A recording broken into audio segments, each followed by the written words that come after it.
Triple D, அதாவது தலைவர் தம்பி தலைமையில்.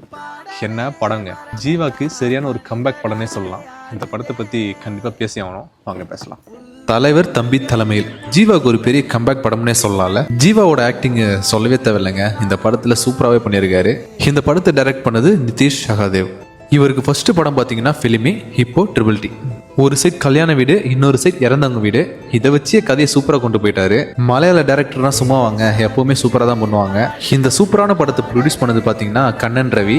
இந்த படத்தோட மியூசிக் டைரக்டர் விஷ்ணு விஜய். ஏகப்பட்ட மலையாள படத்துக்கு மியூசிக் பண்ணியிருக்காரு. முக்கியமாக நம்மளாம் ரசிச்சு பார்த்த பிரேமலு படத்துக்கு இவர் தாங்க மியூசிக் பண்ணியிருக்காரு. இந்த படத்தை ஜீவாவை தவிர 2 கேரக்டர் சூப்பராக கொண்டு போயிருந்தாங்க. ஃபர்ஸ்ட் தம்பி ராமையா, இன்னொன்று இளவரசு. இவங்களோட ஆக்டிங்லாம் சொல்லவே வேணாம், செம்மையா பண்ணியிருந்தாங்க.